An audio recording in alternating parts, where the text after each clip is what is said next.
Hi, my name is Brian Cody for AE Tuts, and today we're going to be talking about the workflow between Photoshop 3D and After Effects. So let's take a look at what we're going to be creating today.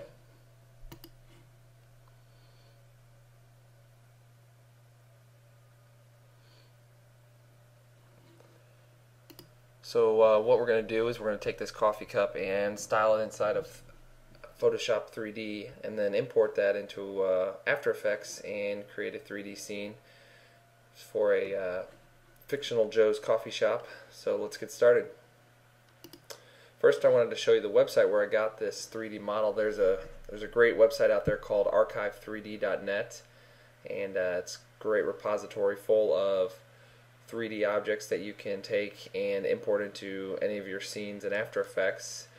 And so if you're someone who doesn't do a lot of 3D work but would like the occasional 3D object to use in one of your comps, this is definitely the place to go. So just if we do a search for coffee, scroll down here, we can see this is the actual coffee cup model that we're going to be using. So just download any of these, and when you unpackage it, there'll be a 3ds file in there, and that's what you can import directly into Photoshop. So let's get started. Alright, we're in Photoshop now, and one of the key things that I try to do when I'm starting out is I always create my Photoshop file in the as the comp size I'm going to be using later on in After Effects. It just helps everything flow a little bit more smoothly. So I'm going to create a 960 by 540 comp, and it's going to be square pixels. So if you want to do HD, you can do larger. I would just always try to match it up with what your composition is going to be later on in After Effects. So let's call this coffee 3D underscore tut. Say OK. Alright, first things first, whenever I'm doing 3D work, I always go to my workspace and set up Advanced 3D. Just makes things easier to navigate and work through. I also like to always work on a black background. It's just a personal preference. So we'll create a black background. Now let's go out and grab that 3ds file and import it into Photoshop. So we'll do new layer from 3D file, and we're going to browse to the coffee, or to the cup.3ds file, which we got right from that website, and we're going to drop it in. Alright, so here's our 3D model right now. As you can see, didn't import any type of textures or bump maps or anything like that. So what we need to do is style it, and that's the only problem with the website. It doesn't import any type of styling, so you have to kind of recreate that and redesign that in Photoshop. So let's start by giving it an all white texture, because it is mostly porcelain with the white cup and the white dish, and then we'll go in and we'll paint directly on the 3D model for the spoon and for the coffee. So if you click under material, give it a double click, it'll open up, and as you can see, there's nothing in here. So let's change our foreground color to white and just create a box around the layer, so it gives it that white shape. And then what we're going to do is we're going to create another layer on top, and that'll be the layer that we're going to paint on to add our coffee. So we can save that, file save, then we'll go back to our coffee cup, and as you can see, it's still a light gray, kind of like a bluish gray, and that's because of the light. So our next step here is to go over to each light and change the color of the lights. So under our first light, it's kind of you can see that bluish gray. Let's slide it over and make it just kind of a lighter gray color. On our second light, this is kind of our main light that's doing most of the work. Let's take that and make it white to really brighten up the cup, and then let's take the intensity on that one and bump it up to 1.2. And then the third light, which is actually the light that is lighting the scene from underneath, that's got that bluish gray again. So let's take that and let's kind of give it a lighter gray color. So right now, this is what you've got. You've got a got the coffee cup. It's starting to look a little bit more like a coffee cup. And one other thing I wanted to show you is on any of these lights, you can click this rotate the light button. If you click on this, you can reposition any of the lights to accent different parts of the model. Just wanted to make sure you're aware of that. It can definitely change the look of what you're trying to do significantly, but that's all personal preference. So let's next we're going to be styling the top of the coffee cup. We're going to give it that brown coffee look so that it actually looks like there's coffee in there. So let's click our brush tool and go for the master diameter and take the hardness up to about 30%. And then under our color, I've got a color that I like. It is 503408.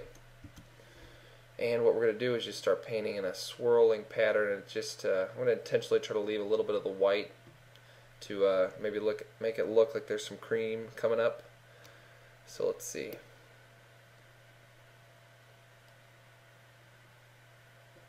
I'm just going to keep painting in a kind of a swirly pattern here.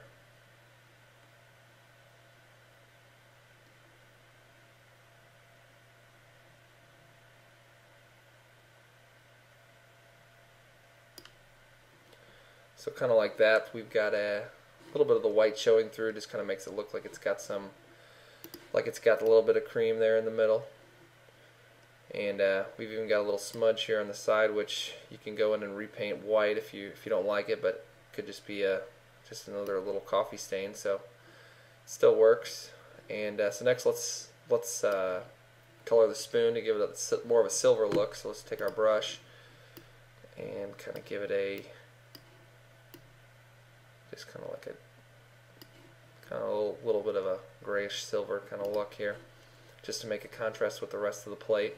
So we'll go back to our brush tool and let's zoom in,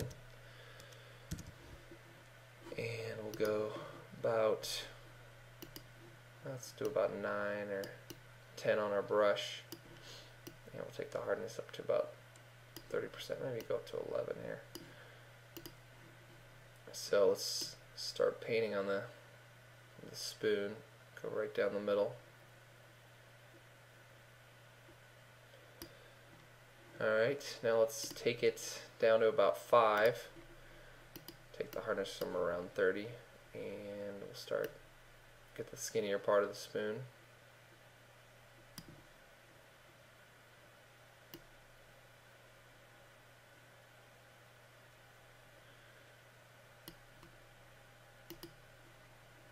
Come back up here and just smooth it out a little bit,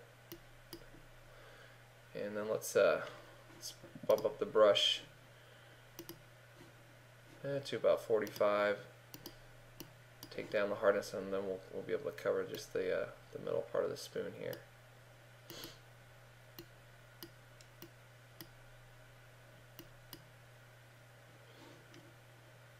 So let's give it a little bit more.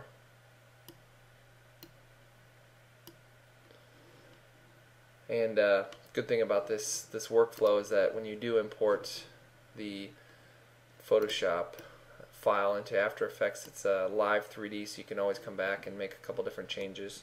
You can see if you've painted over the lines at all a little bit, all you got to do is go back to your brush tool, make sure it's just that white, and you can go ahead and paint over any little mistakes that you've had, so we can smooth this out.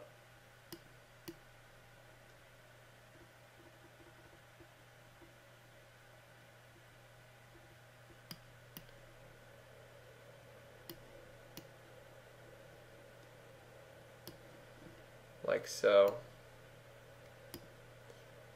You can spend hours touching this stuff up, but I think this is good enough for what we're trying to do today. We've got a little bit of a smudge right here. I might just smooth out.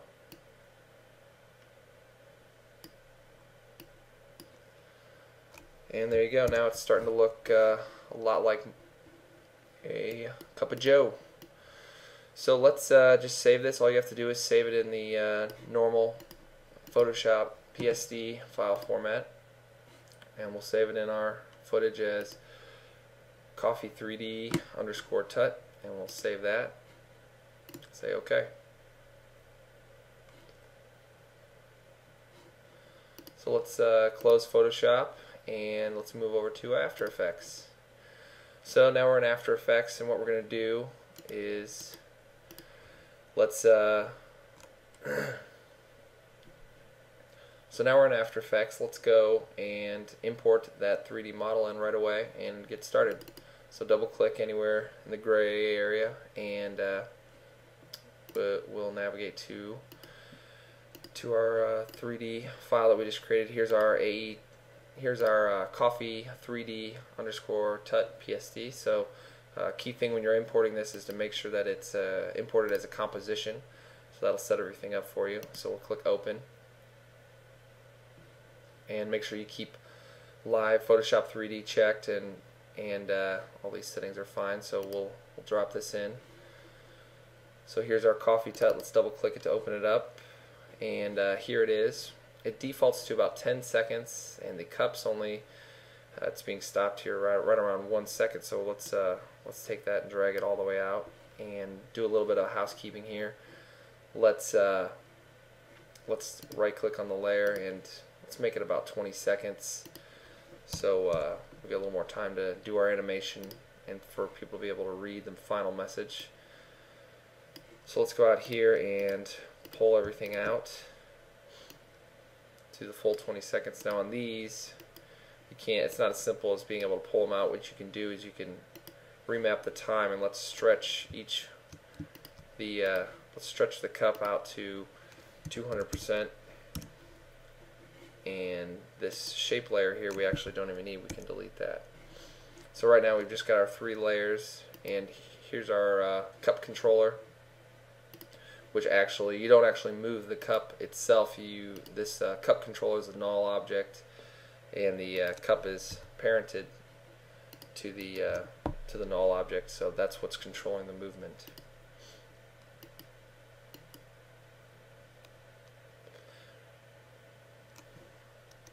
So let's first of all, under our little housekeeping, let's get rid of these. It's got the z-axis pushed way out, and I just like to make it right around. Just like to bring these in. So this is about a -10, and so the cup controller is about 0.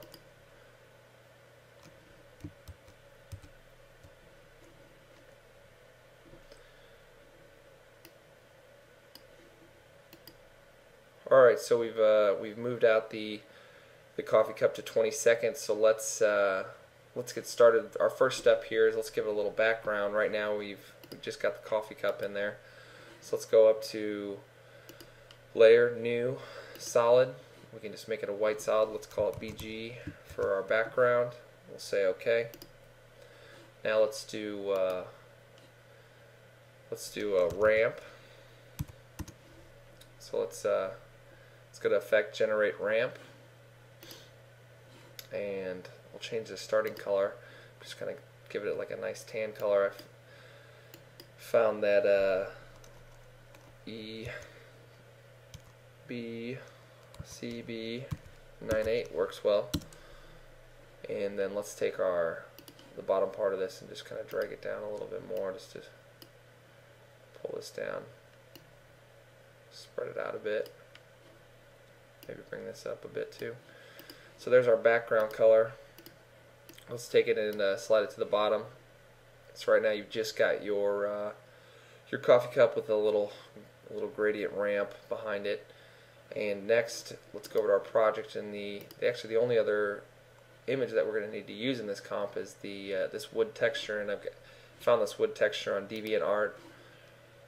The user's name is Jorana, I think. So only thing they've asked is that we leave a little comment with them. So I'll make sure I do that after this tutorial goes live and let them check it out. So once again, I just got that DeviantArt from user Jorhana. So let's drag that out to our comp, and it's just a a wood texture. Let's go ahead and make that 3D.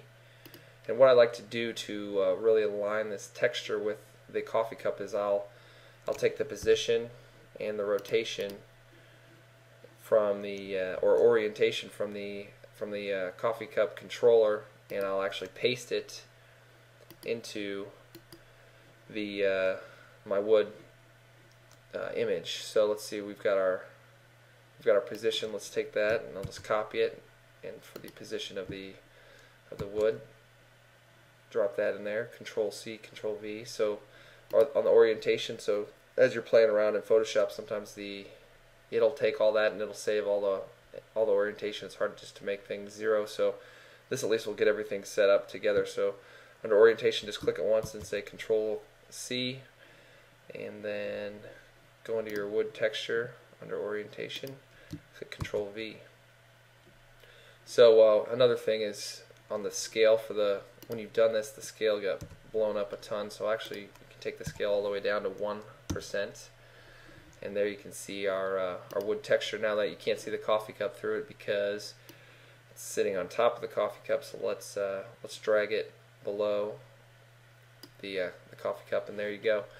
Now the one other thing we're going to want to do is what it did is it's got this wood texture. It doesn't really seem like it, but it's got it aligned right with this coffee cup controller, right up here, and we want to actually align it to the bottom of the cup, so when we start moving things around in 3D space, everything looks like it's all nice and aligned. So let's take our camera, click C for your camera controller, and let's get a nice side view of what's going on. There you go. So let's take our wood coffee cup, and as you can see, it aligned right with the wood is aligned right with our coffee cup controller, and the only problem with that is the coffee cup's supposed to be sitting on top of the wood, so we need to take the wood texture and move it down just a bit. So let's take it and then take the Z and we'll pull it down just a little bit so it's sitting right with the bottom of the cup, and it's about as good as we're going to get it right there. So now let's take let's go back to our camera tool and rotate it around, and that's kind of our starting point. So next, let's do a little bit of color correction on the wood. I just wanted to give it kind of a little bit of a reddish, kind of more of a red, richer color, so like it's some cherry or something like that. So let's go under Effect, Color Correction, Curves. So we'll go in there. Let's take the red and punch it up just a bit. And then we'll go under our RGB and give it a little bit more contrasty look. So it kind of darkens it just a little bit, gives it a little bit of a richer feel. And next, it's time to start our camera animation.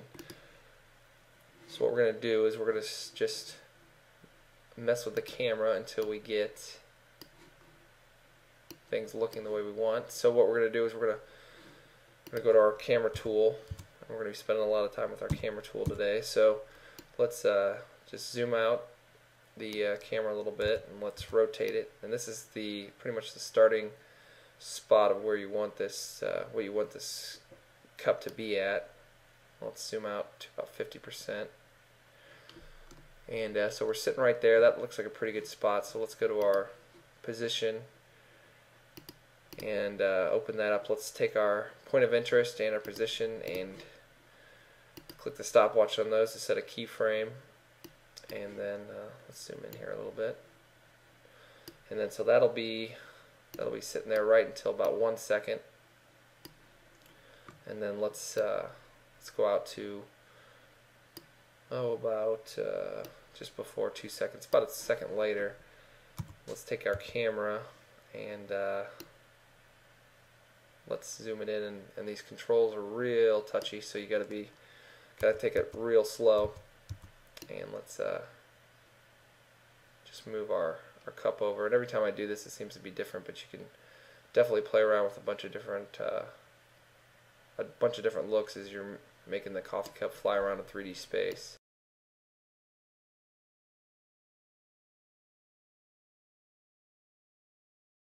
And let's take our point of interest, and let's see, let's go out to 0.8. Maybe go up to 68, and then for the Y, let's go 78.3. Slides it over. Actually, let's do the position. Let's do 478.3. Kind of moves things over, gives it kind of an interesting look. And so we're going to leave that there. Let's copy these keyframes so it can sit there. You have time just to read the copy real quick, and then let's move out to about another second layer later and change the camera position again. Let's rotate it a little bit, slide it back here, and slide it up a little bit, and then let's zoom out. And I'm cycling through the different camera controls by clicking C, and we'll take it out just a bit, about right here, and move it over just a little bit. Another thing you can do is take the camera rotation tool, rotate it around just to give you an interesting look. And one thing we want to do is keep the kind of be looking up at the cup, because this is where the coffee is going to come pouring in here in just a little bit.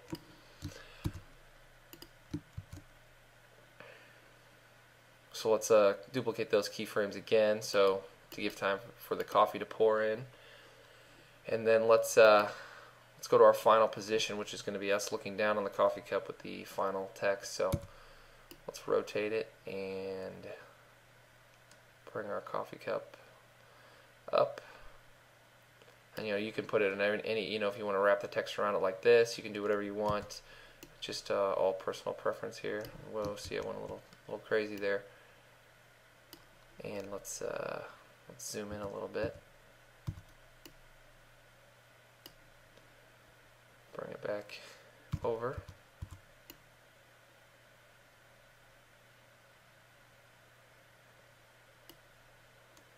Bring it down just a touch.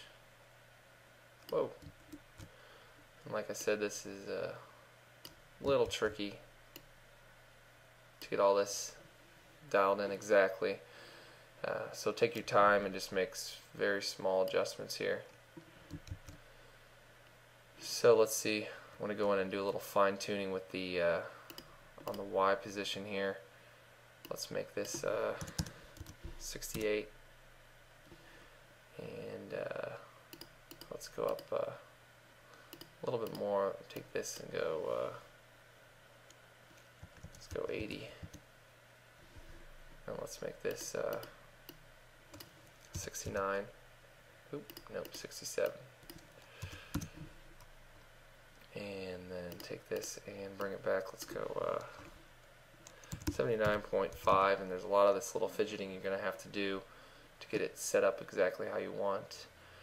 But so right now that's where we're at. Let's do let's kind of do a little half res preview to see how the animation's flowing for us.